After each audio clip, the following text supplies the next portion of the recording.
Aujourd'hui, je reçois Dominique Morvan, Régine Jouvin qui viennent nous parler du Dixit. Mais en fait, ce sont deux tigresses que j'ai en face de moi.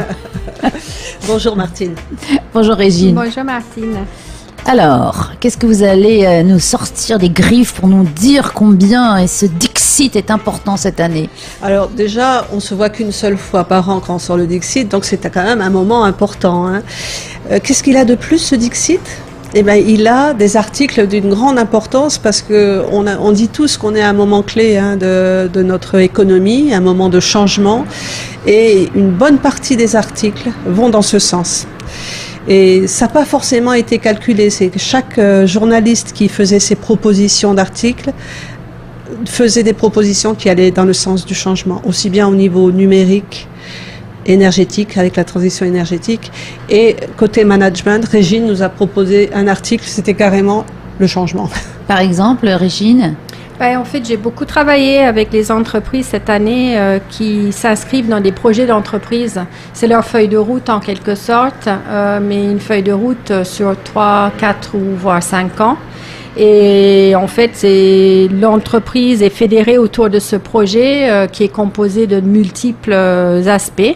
Et toute l'entreprise, tout le personnel se fédère autour de ce projet pour pouvoir assurer la pérennité de leur entreprise en quelque sorte. Hein. S'ils ne le font pas, c'est qu'ils sont condamnés à ne pas avancer, à ne plus exister, parce que le changement, c'est un processus dynamique et il faut absolument s'inscrire dans ce changement-là pour pouvoir exister, pour pouvoir survivre.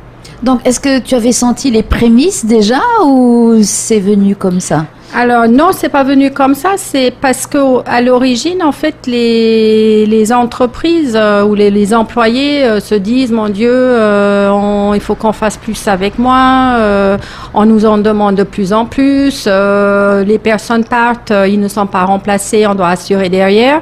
Et au final, il faut qu'ils s'organisent différemment. Pour qu'ils considèrent que les activités du quotidien sont pas ce qui vont assurer la pérennité de l'entreprise, mais plutôt la capacité de s'adapter au changement qui s'inscrit tous les jours, et puis de prendre le pas et de prendre le train en marche et d'être en mesure de s'adapter. On regarde un peu une entreprise comme Air Tahiti Nui, par exemple. Ils ont plusieurs projets très structurants qui viennent tous en même temps. On ne choisit pas. Si ça serait bien de pouvoir en faire un après l'autre. Sauf que là, il y a le changement de la totalité de la flotte de la compagnie aérienne. Oui, il faut former tout le monde. Voilà. Ensuite, ils vont déménager leur siège social à l'aéroport et là, c'est très important. Ils vont changer. Ils vont partir du pont de l'Est et tout le monde va être rapatrié. Voilà, à terme, ils sont actuellement, il y a un éclatement géographique qui n'est pas non plus super propice à la cohésion, hein, puisque ils sont sur plusieurs sites actuellement. Donc là, il s'agit d'un regroupement qui a tout son sens. Et ensuite, il y a des projets de migration informatique, etc. Enfin, des choses très, très importantes qui impactent toute l'entreprise. Et il faut tout faire en même temps. Donc, comment on fait? On s'organise différemment, on se structure en utilisant les compétences des uns et des autres et on va travailler en transverse. Avant, les entreprises étaient organisées dans des services très décloisonnés. Très cloisonné, je veux dire plutôt, où chacun faisait son petit truc et puis on communiquait pas trop entre nous. Et là, on abat les cloisons et on s'organise, on travaille en mode projet, on travaille en transverse et tout le monde travaille ensemble dans le même sens pour pouvoir réaliser les objectifs qui sont fixés au travers du projet d'entreprise. Et le projet d'entreprise, c'est la feuille de route. Voilà, il faut que certains fassent fi de leur ego. Aussi. Tout le monde. Après, c'est gérer le personnel. On roule pas pour soi, on roule pour l'entreprise. En fait, c'est comme ça que ça devrait être. Oui, dans le meilleur des mondes possibles. Voilà. Et donc, Dominique, toi, les autres articles, les articles phares? Il y a la transition énergétique parce que c'est exactement la même problématique. Aujourd'hui, on est dans un modèle qui est 70% basé sur le fuel. On sait très bien que c'est fini, ne serait-ce que le programme que le gouvernement se fixe, c'est 50% d'énergie renouvelable à l'horizon 2020. On a 33% qui sont faits avec l'hydroélectricité. il faut continuer. Il y a 5-6% qui sont faits avec le solaire. Donc déjà, nous, en Polynésie, on frôle souvent les 40%. Ce qui est une très bonne chose. On a à peu près les mêmes chiffres que la Réunion. Parce que bon, nonobstant le temps, c'est un petit peu ensoleillé quand même ici. On devrait en profiter. Il y a le vent aussi, il y a toutes les générations. Alors bon, le soleil, vous voyez, ces derniers temps, là, il n'y a pas 1 kilowatt qui se fait en ce moment avec du solaire. Hein.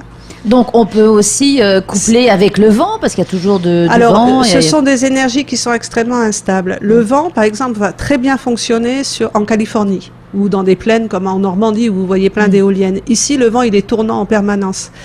Il tourne un peu tout comme le la temps. politique. Non, Martine, tais-toi. Voilà, donc on va dire que non, le vent n'est pas forcément la bonne énergie pour la Polynésie. Donc chaque énergie est adaptée à la géographie aussi, ça c'est très très important. Quand vous stockez le solaire, si vous avez une semaine de soleil, vous stockez. Il faut avoir les bonnes batteries pour ça. Donc en ce moment, c'est en train d'évoluer à la vitesse grand V. Hein. Vous avez entendu parler des batteries Tesla, on en parle beaucoup. Pourquoi ? Parce que c'est ce qui va changer la face de l'énergie solaire. C'est pouvoir stocker une semaine de soleil pour la semaine qui suit où il pleut. C'est ça qui est important. Oui, parce que sinon c'est très très volatile en fait. Vous la stockez pour rien en fait. Elle peut pas être stockée. Donc, par contre, l'hydroélectricité, c'est sûrement en énergie renouvelable ce qu'il y a de plus sûr aujourd'hui. C'est pour ça que le projet de la Vaïcha est si important. C'est pour ça que le CESC en ce moment travaille là-dessus. Et d'ailleurs, ils ont voté en grande majorité, je crois qu'il n'y a qu'une seule personne qui était contre, pour le projet de la Vaïcha, avec la condition de la protection de l'environnement, de la protection de la vallée. C'est indispensable. Oui. C'est indispensable. Pour nous, pour notre autonomie énergétique, c'est indispensable. Donc voilà encore un pan de l'économie qui est en train de changer énormément. Les gens ne voient pas les entreprises comme en fait un animal, une entité vivante. On pense pas que l'entreprise va mourir. Pourtant, quand on regarde les entreprises de notre enfance, on prend Kodak. Quand on était enfant, toutes les photos, c'était Kodak. Oui, et ils sont morts. Et ils sont morts. Et ils n'ont rien vu venir de la photo numérique. Donc à chaque fois, il faut savoir se réinventer. Il faut se réinventer. Et même les plus gros, même General Motors, a failli mettre la clé sous le paillasson il y a quelques années. Donc aujourd'hui, c'est exactement ça. Et en Polynésie, on s'est aperçu qu'il y avait plusieurs entreprises qui étaient menacées. Vraiment menacés. Et quand les employés eux-mêmes sont mobilisés pour dire oui, on va changer et on met tous notre énergie pour changer, là, on peut aller vers de la créativité. C'est ce qu'on appelle aussi la transition énergétique. C'est l'énergie des humains, là. De tout le monde. Ouais. Et c'est vrai qu'on va tous aussi se transformer en producteurs d'énergie. Mais il faut faire en sorte que cette énergie serve à tous. Que ce soit remis dans le flux global et que ce soit bien équilibré, tout ça. Alors, toutes ces notions, on les trouve donc dans le Dixit 2016. Encore en conclusion ?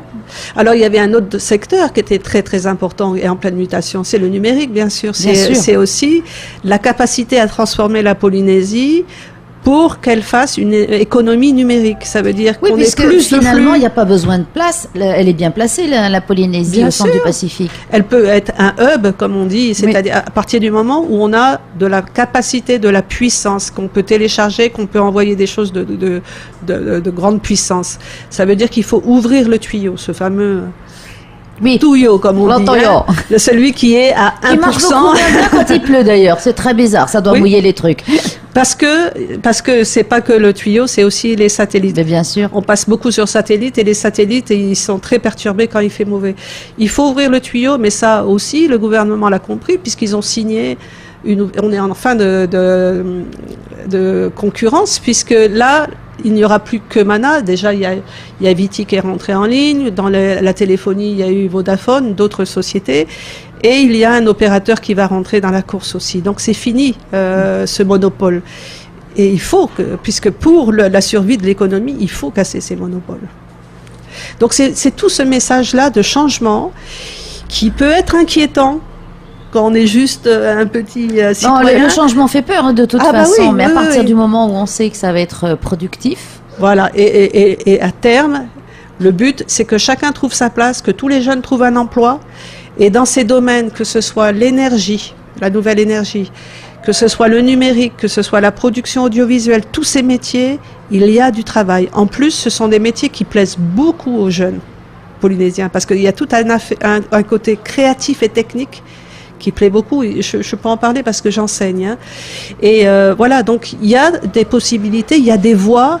Il n'y a pas de raison qu'on stagne et que notre jeunesse ne trouve pas sa place. Moi, je suis très positive là-dessus. Donc, ce sera le mot de la fin. Donc, on va se précipiter. Je pense qu'il reste encore des Dixit oui. dans les bonnes librairies. On a réachalandé régulièrement parce que c'est vrai que ça part vite. Ça part. Bien, bah écoute, Régine Jouvin, Dominique Morvan, merci. Merci d'être passé. Et à très bientôt, parce que je suppose que vous êtes déjà en train de préparer le suivant. Oui, on a des idées déjà. Bon alors, ne me dites plus rien, on n'a plus le temps. Allez, à très bientôt, merci. Bientôt.